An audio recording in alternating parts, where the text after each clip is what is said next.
just a hack. It's just an absolute hack. And he gets his ass kicked by his teammates every week. It's just, it's terrible. It's just terrible. So Alabama head coach Nick Saban decided to set the world on fire by making comments about NIL in what is typically supposed to be a pretty quiet month of May during this offseason for college football.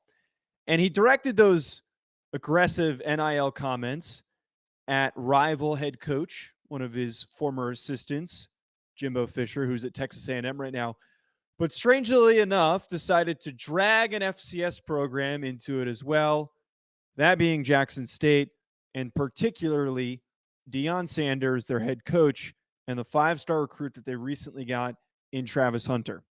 If you missed the comments, here is exactly what he had to say. I mean, we were second in recruiting last year. A&M was first. A&M bought every player on their team, made a deal for name, image, and likeness. All right, we didn't buy one player. All right, but I don't know if we're going to be able to sustain that in the future because more and more people are doing it. Hell, read about it in the paper. I mean, Jackson State paid a guy $1 million last year that was a really good Division I player to come to school. It was in the paper, and they bragged about it.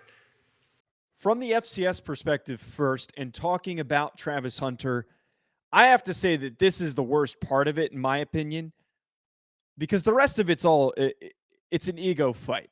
It is who is the bigger man in this situation. But I think to drag an HBCU program, a small FCS underfunded program, into something that I think is entirely unnecessary is completely ridiculous on Nick Saban's part. And the statement to claim that a program that barely had the funding before Deion got there and has had an increase in funding, to claim that they were able to pay Travis Hunter $1 million is entirely baseless. I firmly believe from when Travis Hunter announced his commitment, the way that he did it, the things that he said around his commitment, I firmly believe that that was a decision that was made because, one, he wants to learn and develop and grow under one of the greatest NFL and college football cornerbacks of all time. But separate from that, I think that he acknowledged this was an opportunity to do something different, to make a change, to help develop an HBCU program that typically does not and almost never gets top recruits. This wasn't just a 3-star kid. This was a 5-star #1 overall recruit. This was maybe not entirely, and I can't say for certainty because there's just not enough information out there to know exactly if it's true or not. It's possible he might have gotten some money, but regardless of that, to make the statement, for Nick Saban to make that statement that Hunter decided to go to Jackson State because he was handed $1 million. What do you think all the other programs were offering him? All the Power 5 programs. Heck, I'm sure that, especially because Alabama was probably doing it, and we know that Texas A&M was doing it as well, that SEC programs were offering him 6-figure deals. And that's a frustration thing on Nick Saban's part. That is a statement by Nick Saban because he's upset that he missed out on the first overall recruit in the class.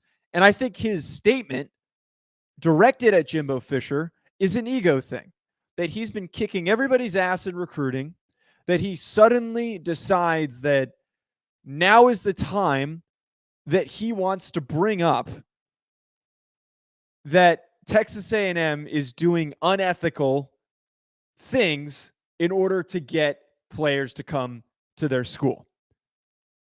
It goes in line with how back in the day, and we knew before NIL, that paying guys was happening, but under the table. It was the bagman concept. I remember back when I was at the University of Rhode Island, I had a teammate who played for an FBS program. He was a quarterback, but he was being recruited to play other positions that weren't quarterback at Power 5 programs. And he told us, some of my teammates and I, that he was offered, or not he, rather, guys that he was going on visits. I don't remember if he was or not, but I remember he told me some big 5-star recruits were showing up on these visits. And when they got to their hotel rooms, there was a bag full of money waiting for them in the hotel room. It was that type of an under the table thing.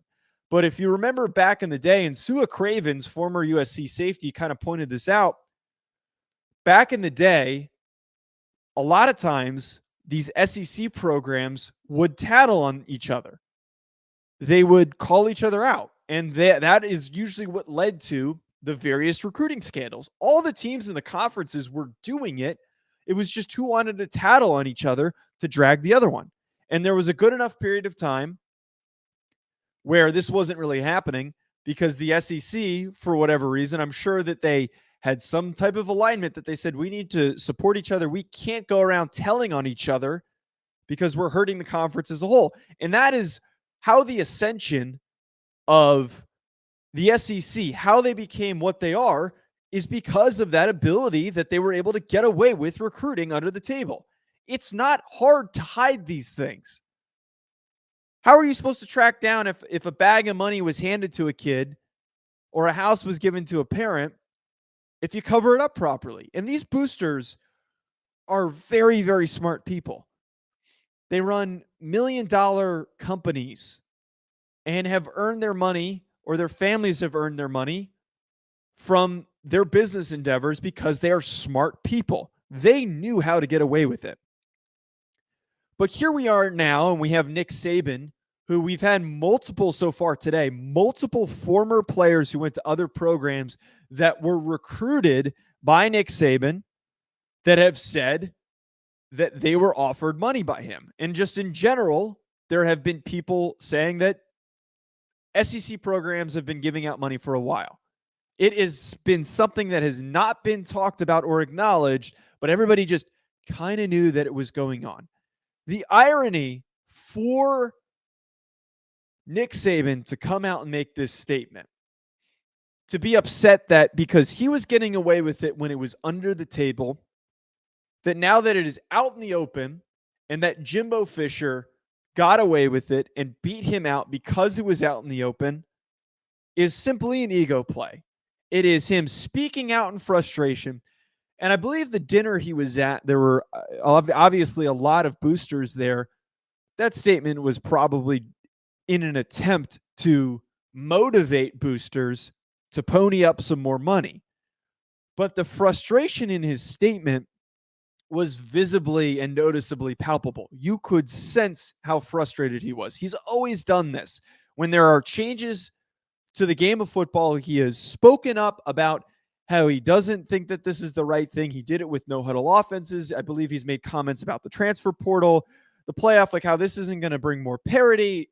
And then he uses it to his advantage to improve Alabama and help them become even more dominant than they were previously. So it's all an ego play. This is all an attempt, or not an attempt, rather. This is all just a statement and a dick measuring contest between him and Jimbo Fisher. And specifically, I have to point out, I don't think Jimbo Fisher's response was necessary, and I think it only made the situation worse.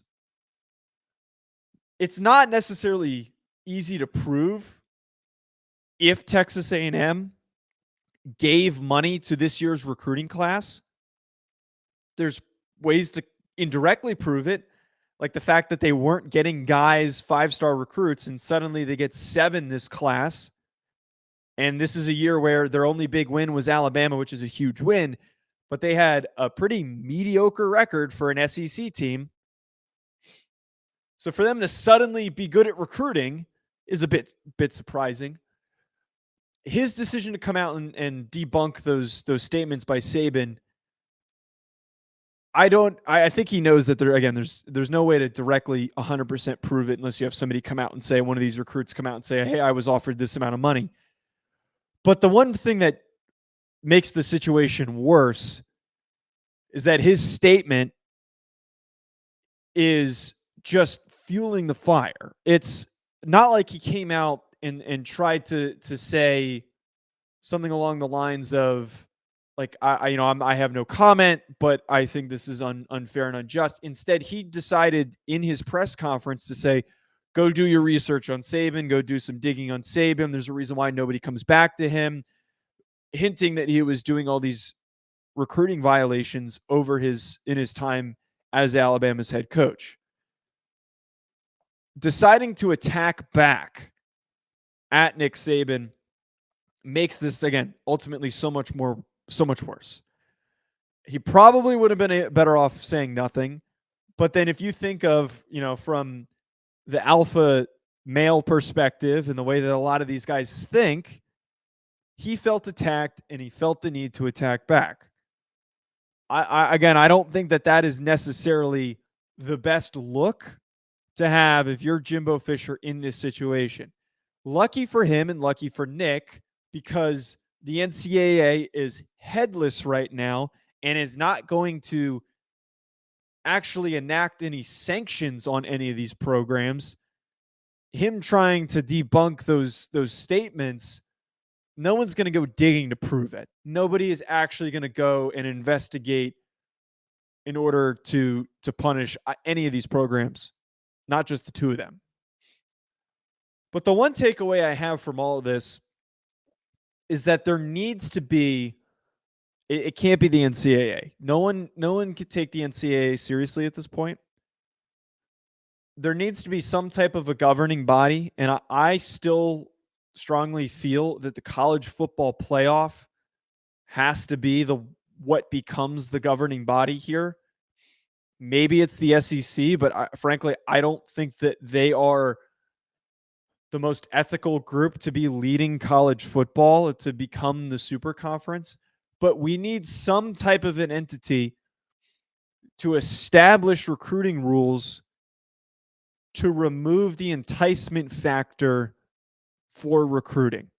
And I've come on here and I've made statements after we had Tucker Kraft on, who is an active South Dakota State player who told us that he was offered a 6-figure deal to leave even though he wasn't in the portal. That goes in line, I think, with high school recruiting, that something needs to be done about the enticement aspect of NIL. I, as a former player, am very much in favor of name, image, and likeness deals. I think that these players have been improperly held back when they had opportunities to make tons of money through marketing. But to use that as a recruiting tactic, I think, completely disrupts the competitive nature of the game. And I additionally, to also be very clear with this as well, I am not against giving these players a set salary of some sort and having a cap on those salaries. That's something that's probably even further down the line. And to reiterate, if these guys go to a school and a brand wants to approach a kid and offers him money after he's already had a huge sophomore season, let's say, and a company comes along and they offer him $500,000 to promote it, to wear their apparel, all those things, that is what NIL is supposed to be. It is not supposed to be boosters just straight up saying, here's the money. There needs to be some type of governing body that steps in, establishes rules that nobody can come in here and try to bait a player to come play based on an endorsement. It needs to be something that happens organically for them to make that decision. And trying to put together some type of governing body like that is going to be very complicated, and we're still going to eventually have under the table stuff. But there still needs to be some type of regulation, because the tension that this is building up over the past month, again, May is supposed to be a quiet month for college football. And the fact that we have the transfer portal issues with enticement, the fact that we have the battle between Nick Saban and Jimbo Fisher now, all of these things, the fact that it is all bubbling up is only going to lead to bigger problems. Something does need to be done. Otherwise, we are consistently going to have bigger and bigger issues throughout throughout recruiting, throughout all these things with name, image, and likeness. Before I wrap, I just want to give everybody a quick note. Be sure to, this is probably one of the most ham-fisted ad reads because I'm sitting here talking about money and I'm talking about our going and betting money. Our partners at BetOnline continue to be the #1 source for all of your sports betting needs. Find all of your latest sports developments, including updated odds on the NBA and NHL playoffs, Major League Baseball fights, and even next season's NFL futures. BetOnline is your continued source for all of your sports wagering needs, including live betting and your favorite Vegas casino and poker games. It's super easy to get started, so head to their website today or use your mobile device to join and use our promo code BELIEVE to receive your 50% welcome bonus on your first deposit. BetOnline, where the game starts. Folks, if you enjoyed listening, be sure to hit that like button, leave a comment, and then also subscribe, again, wherever you might be tuning in.